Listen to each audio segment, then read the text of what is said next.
Siapa yang masih ingat pembelajaran minggu kemarin? Ada yang masih ingat? Ya, tentang apa pembelajaran minggu kemarin?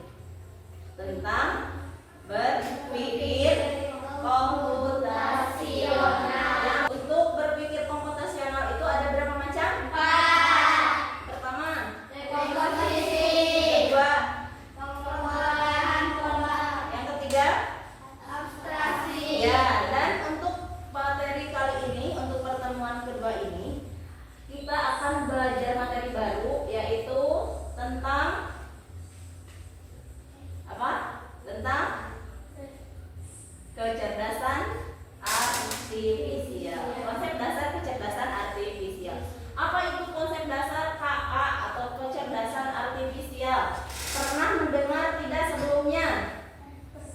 Pernah? Atau ada yang belum pernah mendengar? Belum, nggak apa-apa. Ya, kalau yang belum pernah, jawab belum pernah. Kalau yang sudah pernah, jawab sudah pernah. Karena kita akan belajar untuk kali ini. Ya, sebelumnya coba, pernah tidak kalian melihat video yang direkomendasikan via YouTube atau via TikTok? Pernah. Kalian suka buka TikTok juga? Ya, sering ya. Sekarang sedikit-sedikit kalau libur pasti scroll TikTok. Nah, pernah tidak pas buka TikTok hari ini, misalnya, ayo mencari gimana caranya belajar bermain voli dengan baik dan benar. Lalu setelah ditutup, besoknya muncul saran-saran video tentang belajar voli. Pernah tidak seperti itu tampilannya? Ya, atau di YouTube misalnya Safira mencari bagaimana cara menanam buah tomat dengan baik dan benar misalnya. Lalu besok pas buka lagi YouTube-nya, ada lagi videonya tentang cara menanam tomat itu. Itu maksudnya bagaimana? Nah, ini yang disebut dengan kecerdasan artifisial. Kalau bahasa kerennya AI. Ya, pernah nggak sebelumnya dengar? Kenapa aplikasi itu bisa bekerja seperti itu?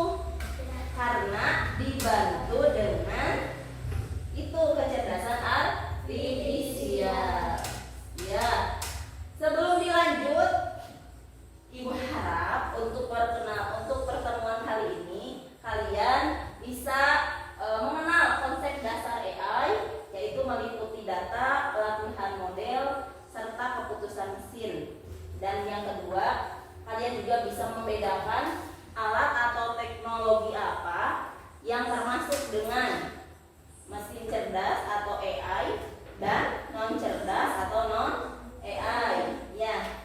Yang ketiga, kalian dapat menyampaikan pendapat kalian tentang dampak positif serta negatif dari penggunaan AI tersebut. Bisa dilaksanakan? Ya. Sebelum dilanjut, perhatikan dulu video yang akan Ibu sajikan. Pahami serta tulis hal penting yang ada di video ini. Siapkan alat tulisnya terlebih dahulu. Catat hal-hal penting yang ada di dalam video ini tentang pengertiannya. Yang muncul di pikiranmu ketika mendengar kata AI atau kecerdasan buatan. Apakah AI jahat seperti itu yang Hollywood? AI jahat atau evil AI hanyalah hayalan pembuat film saja ya. Namun sebenarnya AI sudah merupakan kenyataan dalam kehidupan sehari-hari kita. Kalian sering loh menggunakan AI. Ketika buka handphone, fitur fingerprint atau face unlock menggunakan AI untuk dapat mendeteksi sidik jari atau wajah kalian dengan lebih cepat. Ketika googling, adanya AI akan memberikan hasil pencarian yang lebih sesuai dengan minat dan kebutuhan kalian. AI juga banyak digunakan pada berbagai aplikasi loh. Contohnya fitur deepface pada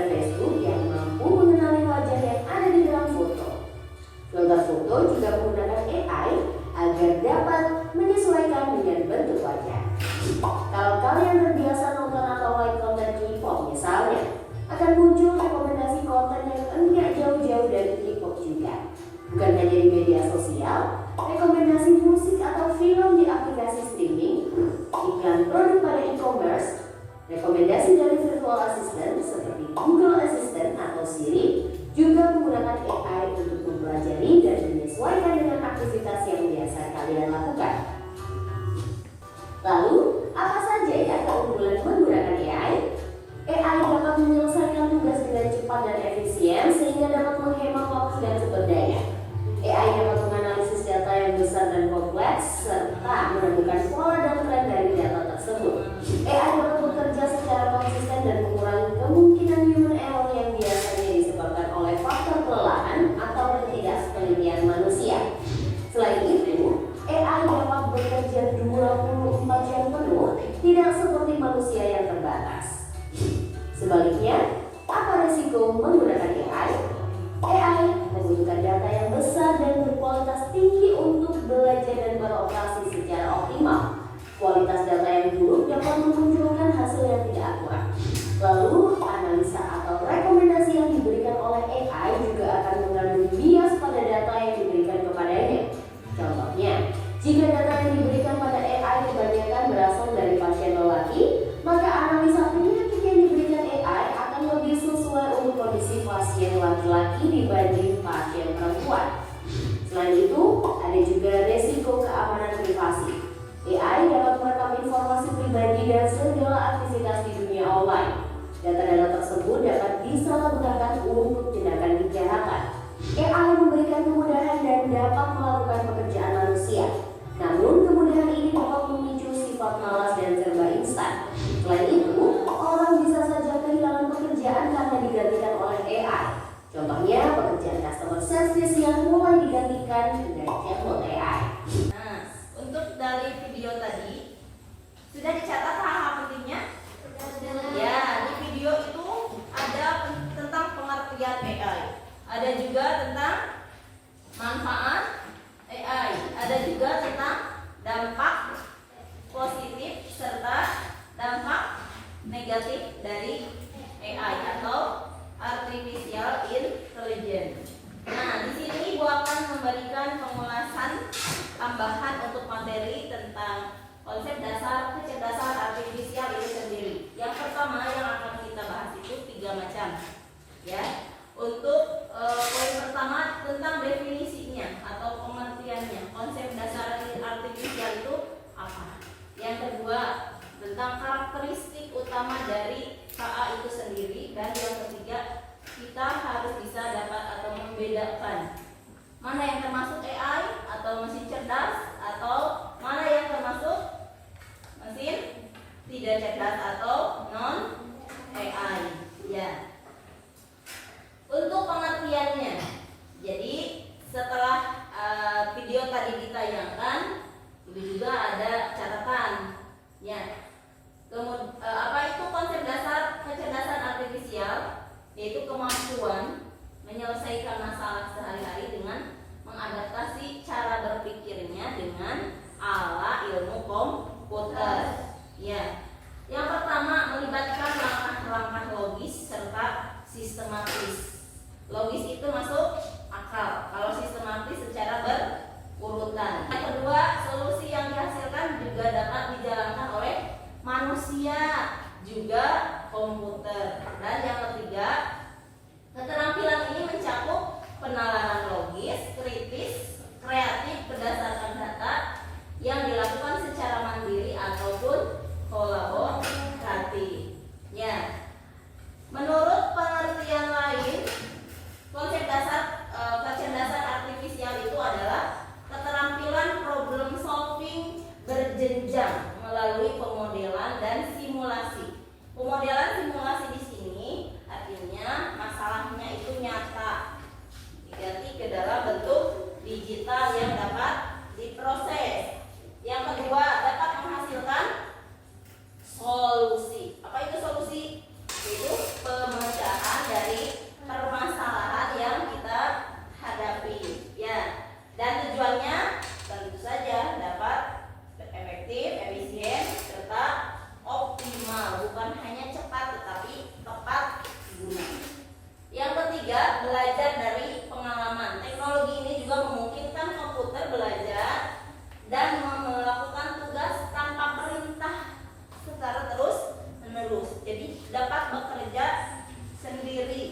kita perintah satu kali, nah komputer ini atau kecerdasan artifisial ini dapat bekerja lagi langsung gitu ya, tanpa harus kita perintahkan.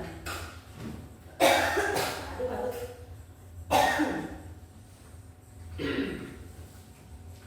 Kemudian yang kedua, karakteristik dari kecerdasan artifisial. Ya, jadi kecerdasan artifisial. Di sini ada 5 karakteristik yang paling muncul ya dari sistem komputasi konvensional. Yang pertama, belajar dari data atau mesin learning. Tidak seperti mesin biasa, ya. KA ini dapat belajar dan meningkatkan kemampuannya seiring bertambahnya data yang dipelajari. Jadi ketika kita memberikan data satu kata, gitu ya, kemudian kita menambah 2 kata, kemudian yang ketiga kita dituntut untuk membedakan mana yang termasuk mesin cerdas dan mana yang non cerdas. Mesin cerdas dan non cerdas di sini yaitu sebuah mesin yang dapat dikategorikan cerdas jika dia itu memiliki kemampuan untuk belajar dari pengalamannya atau tidak hanya mengikuti instruksi yang kita berikan. Ya, dia akan menyesuaikan diri dengan perubahan tanpa perlu diprogram ulang. Membuat keputusan sendiri berdasarkan data yang dikumpulkan. Itu untuk mesin cerdas.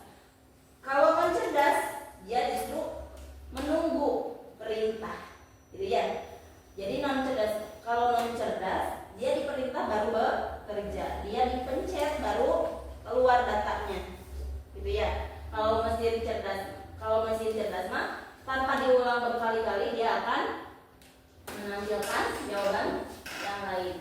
Di sini ada contoh sederhana dari AI atau mesin cerdas. Yang pertama seperti asisten virtual atau Google Assistant. Yang kedua, chatbot atau layanan pelanggan. Yang ketiga, mobil otonom ya yang menggunakan sensor.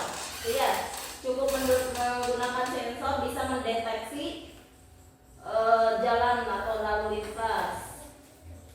Kemudian yang kedua contoh non cerdas atau mesin non AI. Ya, kemudian apa saja yang termasuknya? Coba lihat di depan. Yang pertama, kalkulator. Ini sering kita temui ya di rumah atau di sekolah. Kalkulator ini melakukan perhitungan cepat, tetapi tidak bisa belajar atau memahami maksud penggunaan atau fungsi dasarnya. Dia dipencet angka 8, dia keluar 8. Tidak bisa mengeluarkan lagi data yang lain. Kemudian yang kedua, contohnya apa? Mesin cuci. Suka di rumah ada mesin cuci? Ya, mesin cuci manual juga sama, membutuhkan pengaturan manual. Ya. Untuk metode pencucian tidak bisa menyesuaikan jumlah air atau putaran secara otomatis. Dia diputar sebanyak 3 putaran, ya dia hanya bekerja selama 3 putaran itu. Ya, tidak bisa menambah, misalnya cuciannya belum bersih, nambah sendiri mesinnya misalnya. Tidak begitu untuk mesin non cerdas di sini ya. Dan yang ketiga apa? Remote TV juga sama, hanya berfungsi setelah tombol ditekan angka 2 baru pindah ke channel nomor 2. Kalau tidak dipencet tombolnya pindah tidak? Tidak. Kalau pindah sendiri horor. Ya, untuk remote TV. Ya, tidak bisa menyesuaikan diri untuk berpindah ke acara yang disukai kita yang lainnya misalnya. Ya. Ya, bisa dipahami untuk materi dari konsep dasar kecerdasan artifisial. Yang pertama tadi apa? Tentang karakteristik, kemudian pengertian atau definisi dan macam-macam dari mesin cerdas dan non cerdas. Di sini Ibu sudah sediakan untuk langkah selanjutnya. Ibu sediakan lembar kerja. Nah, di sini kalian bekerja secara kelompok 1, ini kelompok 2 dan ini kelompok 3 untuk menyelesaikan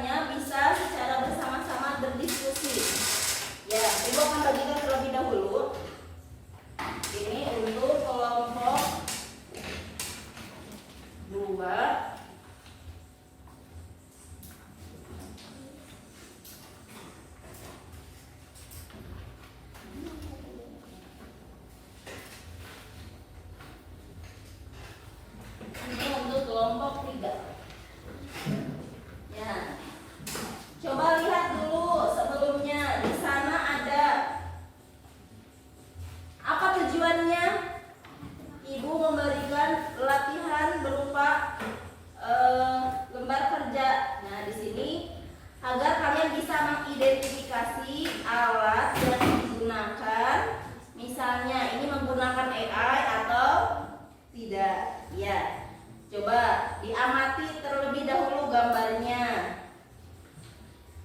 Kemudian dicatat hasilnya di lembar ini ya. Satu kelompok, satu lembar.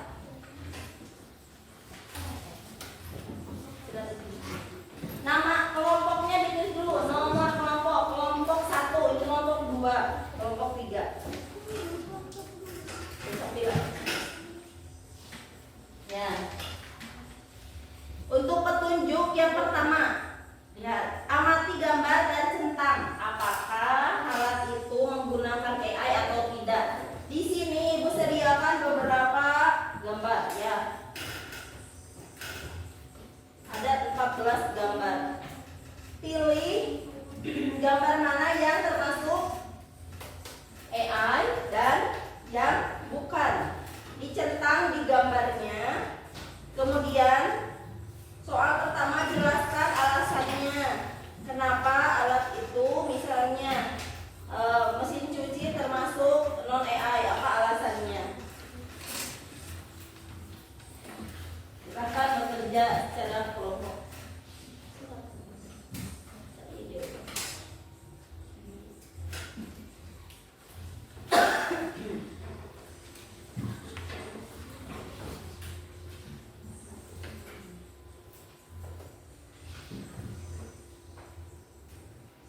Tulis di sini.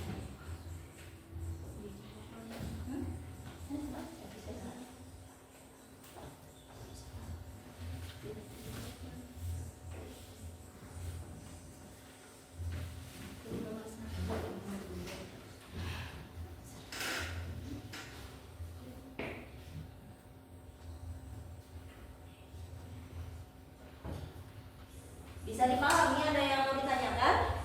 Tidak. Ya.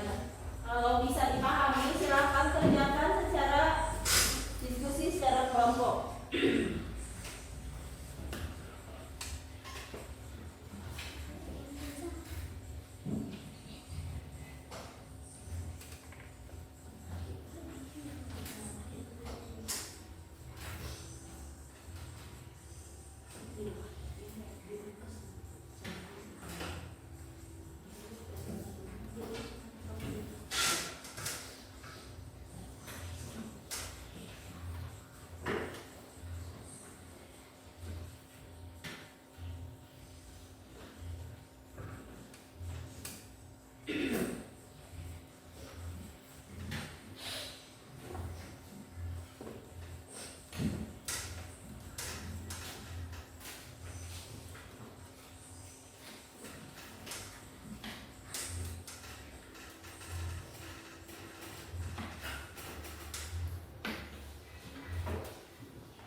Sudah selesai?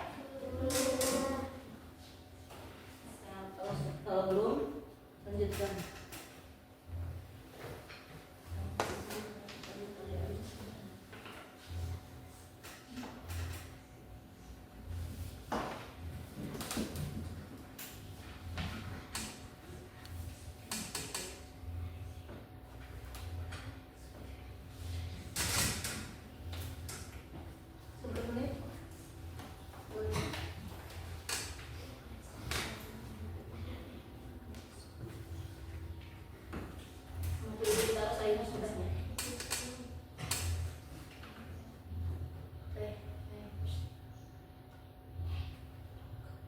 Bagaimana, sudah bekerjanya? Sudah.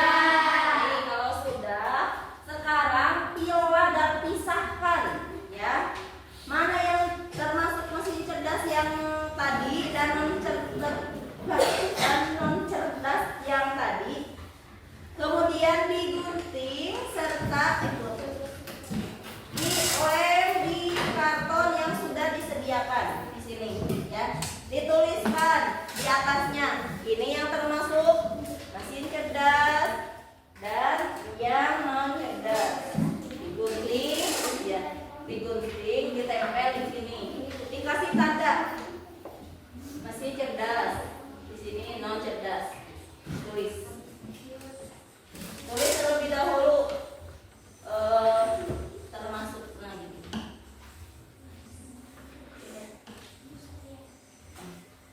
Satu orang yang menggunting, satu orang yang menempel, satu orang yang menulis.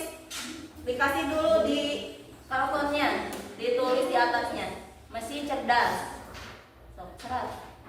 Kalau sudah selesai untuk menempel kategori mesin cerdas dan non cerdas, nanti dipresentasikan di depan, ya. Tiap kelompok maju untuk presentasi.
kecerdasan artifisial. Bisa dilihat di depan.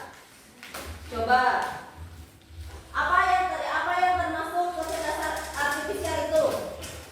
Kecerdasan yaitu belajar dari data yang dikumpulkan mengenai pola, membuat keputusan dan menyesuaikan diri. Ya. Kemudian memahami perbedaan antara mesin cerdas dan non cerdas. Itu merupakan kunci dalam merancang program studi yang relevan. Ya, pembelajaran mesin misalnya model bisa dilatih untuk mengenali pola, kemudian keputusan otonom yaitu sistemnya membuat keputusan mandiri dan pengumpulan data dasar dari kualitas serta kuantitas data.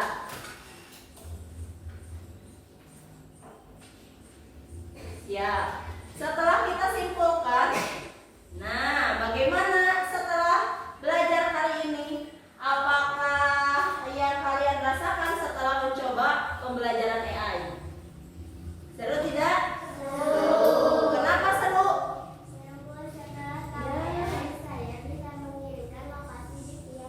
Oh iya, betul. Hebat. Tete Safira bisa mempraktekannya ya.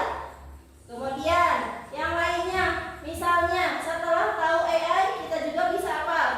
Bisa membedakan cara bekerja Google. Misalnya ibu kasih tugas, cari di Google, itu juga bisa. Tapi awas, jangan sampai lupa.